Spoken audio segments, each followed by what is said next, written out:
For those of you who caught my earlier broadcast on updates about Keyshawn Williams missing out of Ohio and the two girls, Tamara and Iris Perez, who are missing out of Roscommon County, Michigan, you may have noticed that I didn't do my best. And it's because I was a little shook up. I'd like to thank one of my subscribers for tipping me off that Wynter had been found.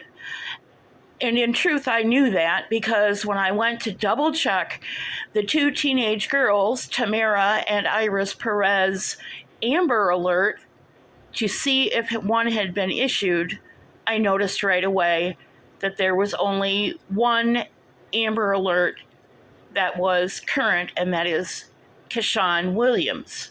All the other Amber Alerts for other states in the country are a little bit older, and that told me that Wynter's Amber Alert had been canceled. The following material is presented under Title 17, Section 107, the Fair Use Doctrine regarding and governing exclusive copyright to content.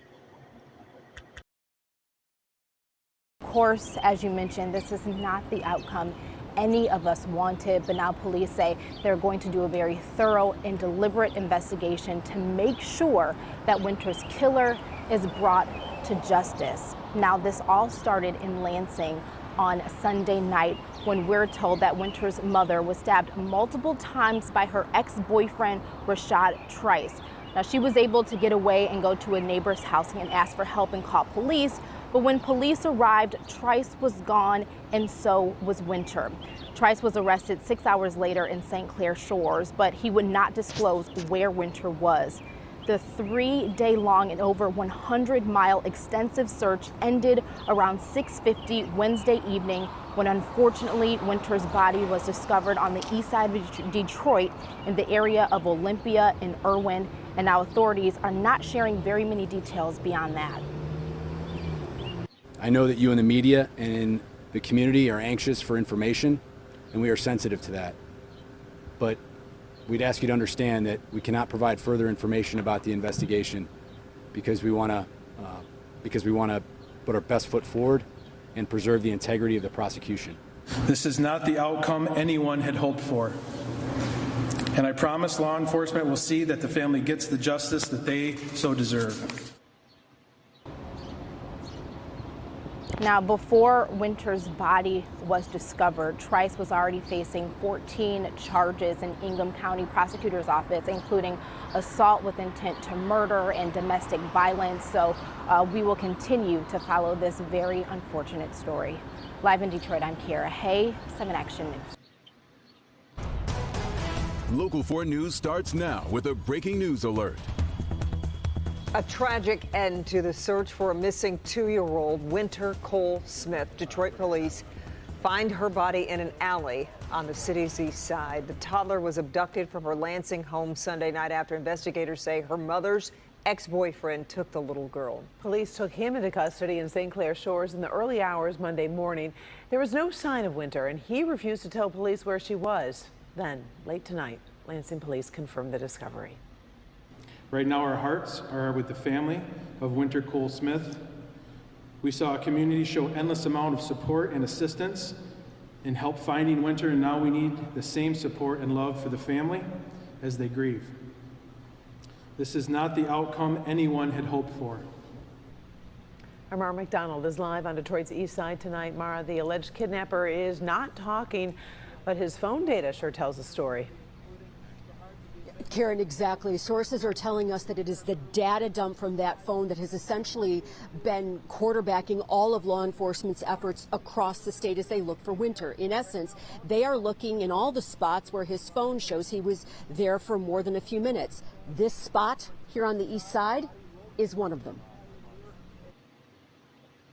Before Wynter's body was discovered, federal agents had been out here for hours. Trice's phone data showed he spent more time in this area near 94 and Van Dyke. So they got out and walked it in a grid pattern looking for Wynter. They found her in an alley shortly before 7 o'clock tonight. My condolences go to Wynter's family and friends and church members. I'd like to remind us of what the reporters said that Lansing police, Detroit police, and FBI said were critical pieces of data, and that is Rashad Trice's cell phone pings everywhere a tower picked him up on the 100-mile journey from Lansing to the east side of Detroit.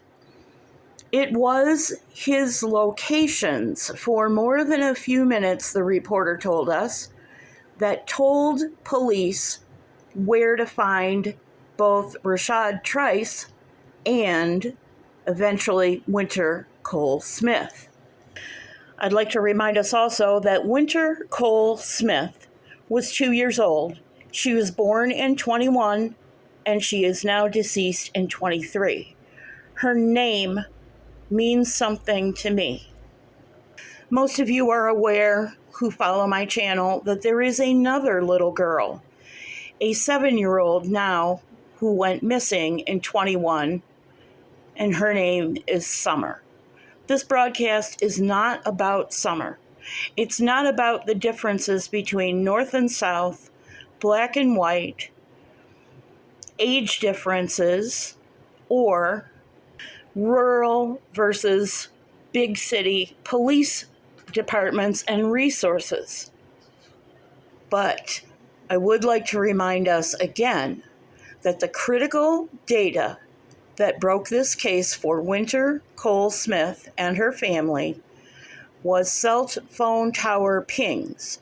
Those pings and that data in Summer's case has not been released, and therefore drawing any conclusions about innocence or guilt is misguided at best. This is my favorite picture of this little child.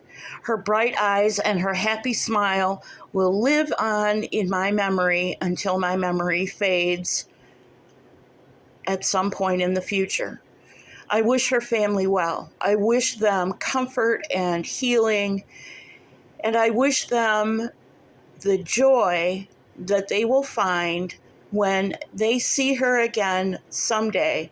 Because yes, like Don Wells, I do believe in being reunited with those we love in the future.